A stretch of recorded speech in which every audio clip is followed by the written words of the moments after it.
Hey, it's April from A Noble Garden, and this is my episode 2 of my CSA series. This episode is going to be talking about seed starting. So, I'm excited to announce that I got some seeds started on Tuesday, the 17th of January of 2023. It's the first round of seeds this year, and I got super excited. The things that I am growing are your early spring stuff. They can tolerate cooler temperatures and light frosts. These include your different types of lettuces, kale, romaine, broccoli, cauliflower, and cabbage. Now, these cannot tolerate the deep frosts, so what I actually plan on doing, and this will be my very first time doing this year, is I am going to take frost fabric and make hoop, like a greenhouse hoop kind of thing for them, so that I'm hoping that even if I do get big frosts, that will keep it from damaging it completely.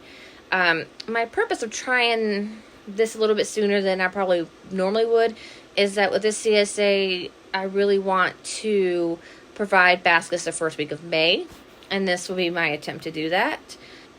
The stuff that I started should be able to be planted out the last week of February, beginning of March, and should be done in the first week of May. What I plan on doing is making different types of lettuce heads, and then romaine can be done either cutting off the edges and using the edges and leaving the center so it grows more, or you can cut it off as heads. My plan is to cut it off as heads. One of the things that I'm concerned about is not growing enough. And I finally realized that I'm going to do my best and I will sell what I have. And if I sell out, that's actually a good thing.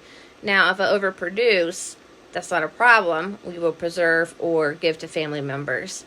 Either way, this is the first year doing it. And I just have to put my feet in and pray for the best and do what I can. And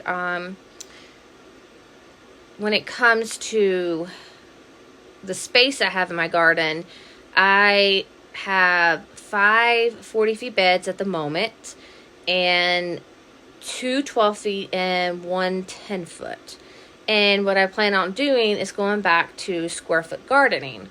And if you're not familiar with that is you literally mark out a square foot of your garden, and there are diagrams that you can find online. There are books about it, and you can fill that square foot up according to what these books say. For example, I remember seeing like 16 carrots in a square foot, 4 lettuce heads in a square foot.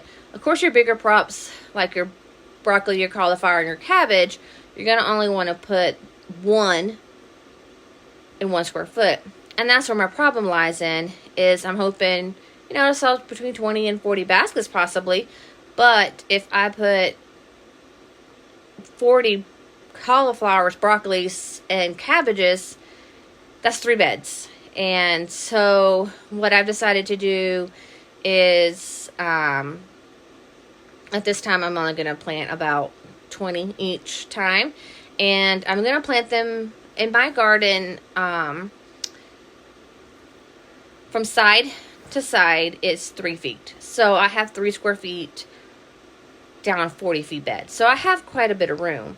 I just have to also play it safe because these are the same beds that my summer stuff is going in, and summer stuff gets planted at the end of April, the beginning of May, and some of this stuff is not going to be done producing. So the broccoli, the cauliflower, and the cabbage, I have decided to grow straight down the middle, so that way as other things are ready to put in, I can put it down the side. And I'll show you guys that more as we get to it. Right now, I'm explaining it to you, and I know it's not as exciting to just be chatting about it. But as I plant, I'll show you more about square foot gardening, and I will show you what all my plans are, and we will see how this unfolds together. I did take pictures of the seed starts. I'm going to share that with you guys. Thank you guys so much for watching.